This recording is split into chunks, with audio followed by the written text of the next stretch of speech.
भ्रष्टाचार के खिलाफ आवाज उठाने वाले समाज सेवक आरटीआई कार्यकर्ता बृजलाल तिवारी को गुफिक बायोसाइंसेस लिमिटेड कंपनी द्वारा फर्जी मामले में फंसाने की कोशिश। सूत्रों से मिली जानकारी के अनुसार बृजलाल तिवारी ने दवाई बनाने वाली कंपनी गुफिक बायोसाइंसेस लिमिटेड में होने वाले भ्रष्टाचार का पर्दाफाश किया है। उन्होंने इस कंपनी के बारे में शिकायत आला अधिकारी को की। इस कारण कंपनी में होने वाले भ्रष्टाचार पर शासकीय रोक लगाई गई। कंपनी को भारी नुकसान हुआ। इस कारण कंपनी के मैनेजर ने झूठी शिकायत अंधेरी पुलिस थाने में दर्ज करवाई। इस वजह से समाज सेवक बृजलाल तिवारी को मानसिक और शारीरिक यातना होने लगी।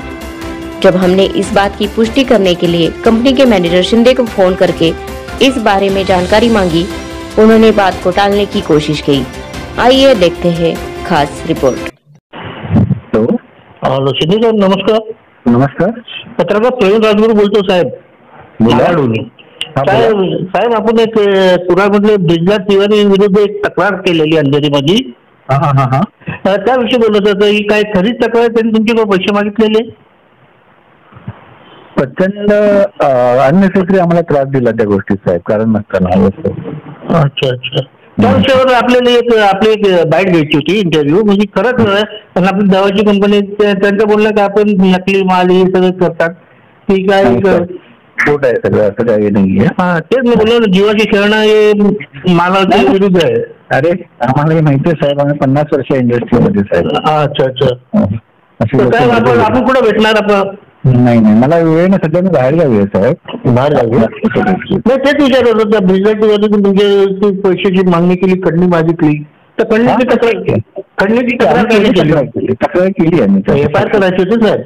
नाही ठीक आहे, आम्ही काय केलं तर आम्ही करून ऑलरेडी आम्ही ऍक्शन घेतलेलं आहे त्याच्यावर भरपूर. ओके साहेब, जरा टाइम भेटला तर भेटा साहेब. Yes sir, thank you sir.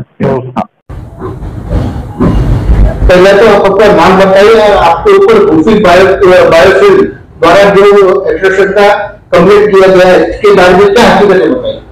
मेरा नाम बृजलाल तिवारी है. मैं एक सामाजिक कार्यकर्ता होने के नाते मैंने गुफिक बायोसाइंस कंपनी के कुछ मुझे दो कॉल्स मिले थे कि कंपनी एक्सपायरी माल का जो डेटा है वो अपने पास ले रखी है, एक्सपायरी माल डिस्पोजल नहीं करती है. तो उसकी जानकारी मिली है. मैंने एनपीसीबी में इनका कंप्लेन किया था 8/10/2020 को. 8/10/2020 को मैंने मेरा पहला आईपीआई डाला. उसके हिसाब से मुझे एनपीसीबी ने रिप्लाई किया. उसके बाद मुझे रिप्लाई पेपर्स मिलने के बाद मैंने राइटिंग में दिनांक 17/6/2022 को रीजनल ऑफिसर को कंप्लेन किया और जो महाराष्ट्र के हेड है उनको कंप्लेन किया. यह कंप्लेन देने के बाद उन्होंने उनको 100 कॉल नोटिस निकाला. 100 कॉल नोटिस निकालने के बाद फिर मैंने तकरार किया कि भाई आपने 100 कॉल नोटिस निकाला, उससे आपने क्या एक्शन लिया. तो उन्होंने मुझे 7/9/2022 को जो गुफिक बायोसाइंस है, गुफिक बायोसाइंस व गरुड़िया फार्मा, इनको एक डिस्क्लोजर नोटिस निकाला. डिस्क्लोजर नोटिस में उन्होंने लिखा कि भाई आपका जो यूनिट है, उन्होंने लिख दिया कि उन्होंने रीजनल ऑफिसर लिखा कि directed to stop your manufacturing activity immediately. जो आपका मैन्युफैक्चरिंग यूनिट है इमीडिएटली आप उसे बंद कर दीजिए. यह कंप्लेंट प्राप्त होने के बाद भी गुफिक बायोसाइंस की तरफ से कोई एक्शन नहीं लिया गया. जिसके हिसाब से मैंने फिर दिनांक 17/11/2022 को एफडीए कमिश्नर को कंप्लेन लिखी कि भाई ये जो गुफिक बायोसाइंस कंपनी है, इसका जो मैन्युफैक्चरिंग यूनिट है वो इलीगल तरीके से चल रहा है. जिस हिसाब से एफडीए को कंप्लेन करने के बाद एक कंप्लेन मैंने एनपीसीबी को भी दिया. एनपीसीबी को देने के बाद एक कंप्लेन मैंने क्रिमिनल एनजीटी को भी दिया. तो एनजीटी में यह मैटर गया और गुफिक बायोसाइंस लिमिटेड इसमें सामने से एनजीटी में गए. एनजीटी में उन्होंने अपना राय रखा, पक्ष रखा, पर एनजीटी के अधिकारियों ने उनको इस पक्ष को अमान्य करते हुए कि भाई आप बहुत लेट हो गए, इसलिए आपका यहाँ कुछ नहीं हो सकता. एनजीटी ने नहीं सुना और एनजीटी में हार गए. अब यह होता है कि आप एनजीटी में हार गए तो आपको सुप्रीम कोर्ट जाना होता है. उसके बाद भी आपको दूसरी कार्रवाई मिलेगी, ऐसा नियम है.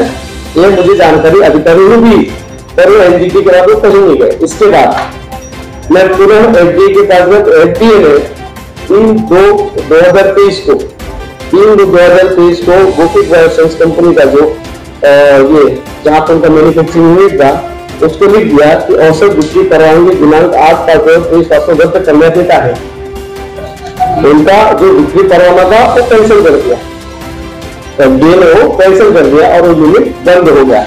उसके बाद एफडीए ने उनका लाइट पानी सब कट कर दिया। लाइट पानी कट होने के बाद कंपनी के लोग मेरे पीछे लग गए। कुछ लोग मुझे किसी की बातें सुनने में आने लगी।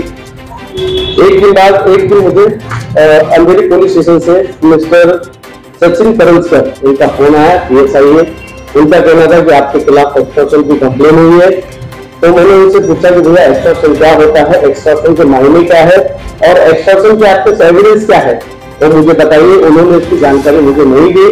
तो मैंने मेरे लॉयर के द्वारा मैंने एक लॉयर से मैंने लेटर भिजवाया कि भैया इस कंपनी के किसी भी अधिकारी से मेरी बातचीत नहीं है, मैं किसी अधिकारी से मैंने बात किया है तो एक्सटॉर्शन केस कहां से बना। तो यह होने के बाद उन्होंने मुझे रिप्लाई नहीं किया, जिसके खिलाफ मैंने पुनः आरटीआई दायर की। मेरी पुलिस स्टेशन में मेरे खिलाफ जो ये शिकायत की गई है उसकी जानकारी मुझे दी जाए। तो उन्होंने मुझे आरटीआई में उसकी जानकारी मिली। उस जानकारी के हिसाब से mister Datta Pawar advocate high court जो गुफिक बायोसाइंस का एडवोकेट है, उन्होंने एक कंप्लेंट मेरे खिलाफ दी थी, filing false complaint and demand of extortion from Brijlal Tiwari and Chandramani M Tiwari and registered offender. ऐसा उन्होंने एक कंप्लेंट मेरे खिलाफ वहां दी थी, जिसकी कॉपी मैंने निकाली। इसमें मेरा दूर तक कोई नाता नहीं है, बस एक नाता यह था कि मेरे जो लॉयर है वो मेरे लॉयर उनकी कंपनी के किसी मैटर में किसी का केस चल रहा होगा उसके भी लॉयर है। उन्होंने वो भी तिवारी नाम के थे, इसके लिए तिवारी नाम होने के कारण उसने मुझे जोड़ दिया, जबकि मेरा किसी से कोई लेना देना नहीं है। इस बात की मैंने पुष्टि मेरे लेटर में भी की और जो हमारे वकील साहब ने किया उसमें भी की। उसके बाद मैंने वापस उनको जवाब भेजा कि भाई आपने जो यह कंप्लेंट किया है उससे मेरा कोई संबंध नहीं है, मैं किसी तिवारी को नहीं जानता और मैं तिवारी मेरे कोई गलती नहीं। फिर मैंने पुनः कि भाई मेरे इस पे आपने क्या कार्रवाई की, इसके लिए मैंने पुनः आरटीआई डाला और आरटीआई में मेरे ऊपर अंधेरी पुलिस स्टेशन में एनसी ली गई। मेरा उनसे कहना था, मैंने उनको फिर पूछा भाई आपने एनसी किस आधार पर ली है, अगर ठीक है मैंने एक्सटॉर्शन मांगा तो आपको एफआईआर होना चाहिए था, आपने एनसी क्यों ली। तो उनसे कोई जवाब ना मिला, इसके लिए मैंने पुनः यह कंप्लेंट उसके पीछे मैंने मिस्टर मंत्री संजय राठौर जी को मिला। संजय राठौर जी को पूरी कहानी उससे अवगत कराया। उन्होंने कहा कि मेरे यहाँ एक अपना तकरार भेजिए, मैंने तकरार वहां पे ऑलरेडी जमा कर दिया। उसके बाद कुछ अभी तक एक्शन नहीं हुआ। फिर मुझे ऐसा लगने लगा कि नहीं मेरे ऊपर दबाव बन रहा है, कुछ हो रहा है। तो मैं कंपनी का शेयर होल्डर होने के नाते भी मैंने कंपनी को तकरार की, भाई आपकी कंपनी ऐसा गलत कर रहा है, कुछ गलत कर रहा है, उसका एक्शन नहीं किया। फिर भी उन्होंने एक्शन नहीं लिया और मुझे उसकी रिप्लाई नहीं दी। उसके बाद जब मुझे सारी जानकारी मिल गई तो मैंने विराट पुलिस स्टेशन में अपना एक पक्ष रखा। इधर मेरे ऊपर गलत अन्याय हुआ, मेरे ऊपर गलत झूठे एक्सटॉर्शन की कंप्लेन की गई और ऐसा लिखा गया कि मैं एक्सटॉर्शन मांग रहा हूँ, मेरा मानहानि हुआ है, मेरे मान सम्मान को ठेस पहुंची है, आप इस पर कार्रवाई करें, मेरा नाम खराब हो रहा है, बदनाम हो रहा है और बदनाम किया जा रहा है।